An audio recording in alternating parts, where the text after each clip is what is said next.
Viewers welcome back to my channel Lux Designers. இன்னைக்கு நம்ம வந்து ப்ரூச்சஸ் கிளாஸில் ஃபஸ்ட் கிளாஸ் தான் நம்ம வந்து பார்க்க போகிறோம்.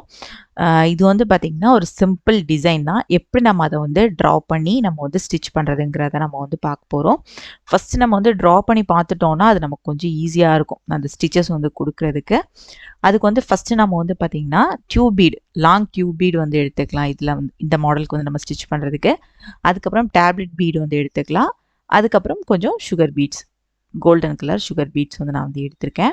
இப்போ இவ்வளோ திங்ஸும் வச்சு எப்படி நம்ம ரொம்பவே அழகான நம்மளோட ப்ரூச்சஸ் டிசைன் வந்து எப்படி டிசைன் பண்ணுறது அப்படிங்கிறது பார்க்க போகிறோம். அதுக்கு ஃபஸ்ட் ஒரு ஸ்கேல் எடுத்துகிட்டு ஒரு லைன் வந்து நம்ம வந்து ட்ரா பண்ணிக்கலாம்.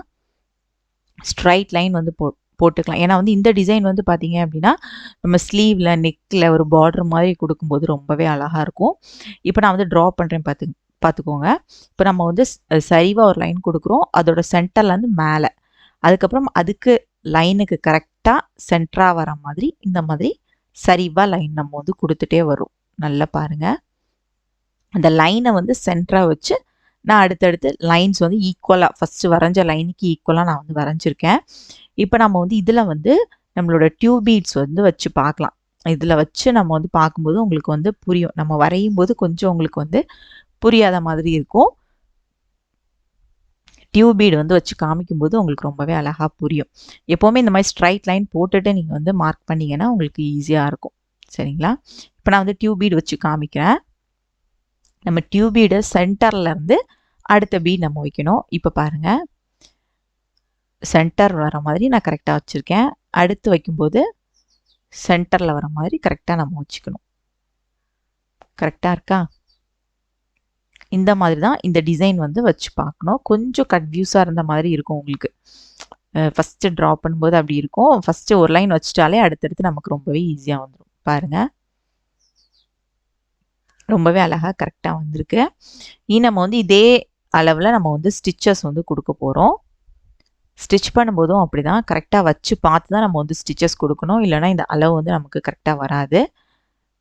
கரெக்டாக டியூப் பீடை வந்து கரெக்டாக வச்சுக்கோங்க. இது வந்து பெரிய சைஸில் இருக்கக்கூடிய லாங் டியூப் பீடு.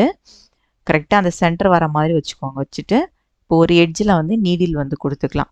நீடில் வந்து பார்த்திங்கன்னா நார்மல் நம்மளோட ஹேண்ட் நீடில் இருக்குது பார்த்தீங்களா, அதில் தான் நான் த்ரெட் வந்து போட்டு எடுத்திருக்கேன். இந்த மாதிரி எடுத்துட்டு கரெக்டாக இருக்கான்னு பார்த்துக்கோங்க. இந்த மாதிரி வச்சுட்டு அது பக்கத்துலேயே நம்ம வந்து நீடில் வந்து கீழ்ப்பக்கமாக கொடுக்கணும். ஏன்னா லூஸாலாம் விடக்கூடாது. கொஞ்சம் டைட்டாக அப்படியே நம்ம டைட்டாக ஸ்டிச்சஸ் கொடுத்துக்கணும். அதுக்கப்புறம் இதோட சென்டர்லேருந்து அடுத்தது எடுக்கணும்.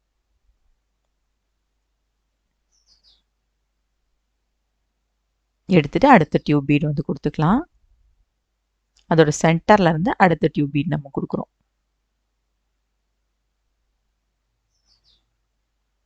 கரெக்டாக வச்சுக்கோங்க. வச்சுட்டு அப்படியே நம்ம வந்து ஸ்டிச்சஸ் கொடுத்துக்கலாம். இந்த மாதிரி தான் நம்ம வந்து ஃபுல்லாகவே கண்டினியூஸாக நம்ம வந்து ஸ்டிச்சஸ் கொடுக்க போகிறோம்.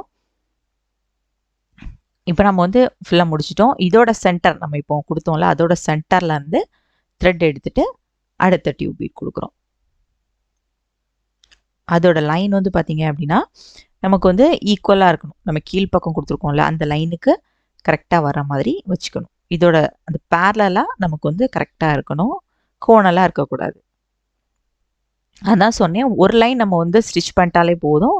அதை கரெக்டாக வச்சு வச்சு அடுத்தடுத்து நம்ம கொடுத்துக்கலாம். இப்போ நம்ம வந்து கீழே வைக்கும்போது கரெக்டாக அந்த டியூப் பீடோட சென்டர் வந்து நம்ம கொடுத்துருக்கதோட கரெக்டாக சென்டரில் வரணும்.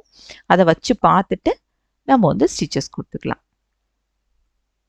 இந்த மாதிரி தான் ஃபுல்லாக அந்த டியூப் பீடோட சென்டர் வந்து கரெக்டாக வர மாதிரி இந்த மாதிரி வச்சு பார்த்து பார்த்து நம்ம வந்து ஸ்டிச்சஸ் கொடுத்துட்டே வரணும். நமக்கு அது வந்து ஃபுல்லாகவே கரெக்டாக வந்துடும்.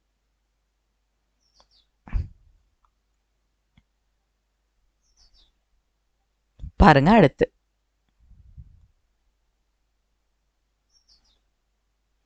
இந்த மாதிரி நமக்கு எவ்வளோ லென்த்துக்கு வேணுமோ நம்ம அவ்வளோ லென்த்துக்கு கொடுத்துக்கலாம். இப்போ ஸ்லீவ்லலாம் கொடுக்குறோம் அப்படின்னா ஃபுல் அளவுக்கு நம்ம கொடுப்போம். ஒரே ஒரு இது நம்ம ஸ்டிச் பண்ணிட்டாலே போதும். அதை கணக்கு வச்சு அடுத்தடுத்து நம்ம வந்து ஸ்டிச்சஸ் வந்து கொடுத்துட்டு வரலாம். நெக்லேயும் அப்படி தான். நெக்கில் கொடுக்கும்போதும் கொஞ்சம் அந்த வளைவு வர இடத்துலலாம் கொஞ்சம் பார்த்து டர்ன் பண்ணி கொண்டு போகிற மாதிரி இருக்கும். சரிங்களா? இல்லைனா ஒரு சைடு மட்டும் நீங்கள் நெக் டிசைன்லாம் கொடுத்தீங்கன்னா கூட இந்த மாடல் கொடுக்கும்போது ரொம்பவே அழகாக இருக்கும். இப்போ நம்ம வந்து டியூப் பீட் ஃபுல்லாகவே முடிச்சிட்டோம். இனி வந்து பார்த்தீங்கன்னா டேப்லெட் பீடு. டேப்லெட் பீடு வந்து பார்த்தீங்கன்னா அதோட சென்டரில் வரணும். நல்லா பார்த்துக்கோங்க. அந்த கேப் இருக்குது பார்த்தீங்களா, அந்த கேப்போட சென்டரில் வந்து நம்மளோட டேப்லெட் பீடு வந்து வரணும். அதுக்கு ஏற்ற மாதிரி நம்ம கரெக்டாக வச்சுக்கலாம்.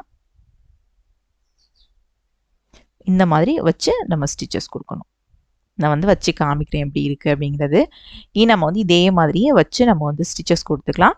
எண்டில் வந்து பார்த்திங்கன்னா ஒரு சுகர் பீடு வச்சு நம்ம ஸ்டிச்சஸ் வந்து ஃபினிஷ் பண்ணுவோம். கரெக்டாக வச்சு பார்த்துக்கோங்க.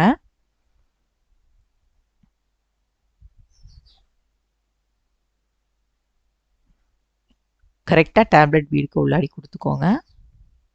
கொடுத்துட்டு இனி ஒரு சுகர் பீடு எண்டில் ஒரு சுகர் பீடு வந்து எடுத்திருக்கேன். இனி அப்படியே அதை கீழ்ப்பக்கமாக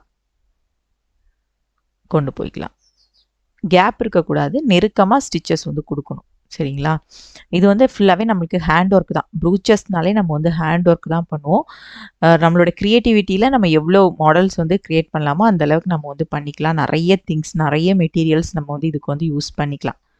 சரிங்களா?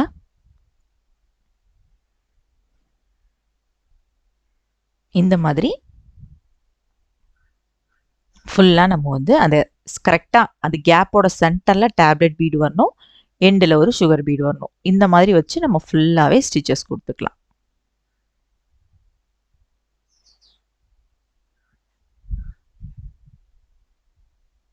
அந்த அலைன்மெண்ட் வந்து மாறக்கூடாது.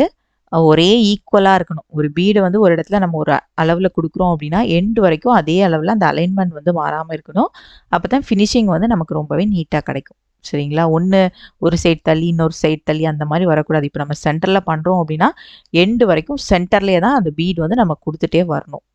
அதை பார்த்து நம்ம வந்து ஸ்டிச் பண்ணாலே நமக்கு ஃபினிஷிங் வந்து நீட்டாக கிடைக்கும். இப்போ இந்த எண்டில் பாருங்கள், கரெக்டாக அந்த கேப் கரெக்டாக வர மாதிரி நான் கொடுத்துருக்கேன். டியூப் பீடு பெருசாக இருக்குது அப்படின்ட்டு அதோட சென்டரில் கொடுத்தோன்னா அது வந்து கரெக்டாக வராது. சரிங்களா? அந்த ஷேப்புக்கு ஏற்ற மாதிரி நம்ம ஸ்டிச்சஸ் கொடுத்துட்டே வரணும். இப்போ பாருங்கள், நம்மளோட டிசைன் வந்து ரொம்பவே அழகாக நம்ம வந்து ஃபினிஷ் பண்ணிட்டோம். இந்த டிசைன் வந்து நீங்கள் வீட்டில் வந்து ட்ரை பண்ணி பாருங்கள். ரொம்பவே அழகாக இருக்கும். சரிங்களா? நீங்கள் ஸ்லீவில் வந்து ட்ரை பண்ணலாம், நெக் டிசைனில் வந்து ட்ரை பண்ணலாம், குழந்தைங்களோட ஃப்ராக்கோட நெக் டிசைனில் வந்து ட்ரை பண்ணலாம். அந்த மாதிரி உங்களுக்கு பிடிச்சதில் நீங்கள் பிடிச்ச மாடலில் இந்த கலர்ஸ் மெட்டீரியல்ஸோட கலர்ஸும் சேஞ்ச் பண்ணி நீங்கள் வந்து யூஸ் பண்ணி பாருங்கள். இப்போ தான் ஃபஸ்ட் டைம் என்னோட சேனல் வீடியோ பார்க்குறீங்க அப்படின்னா மறக்காமல் என்னோட சேனல் நீங்கள் வந்து சப்ஸ்கிரைப் பண்ணிக்கோங்க. இந்த வீடியோ உங்களுக்கு பிடிச்சிருந்துச்சுன்னா இந்த வீடியோவை லைக் பண்ணுங்கள், கமெண்ட் பண்ணுங்கள், உங்கள் ஃப்ரெண்ட்ஸ் அண்ட் ஃபேமிலி எல்லாருக்குமே ஷேர் பண்ணுங்கள். இன்ஸ்டாகிராம் அண்ட் ஃபேஸ்புக் பேஜில் ஃபாலோ பண்ணுங்கள். தேங்க்ஸ் ஃபார் வாட்சிங் மை வீடியோ.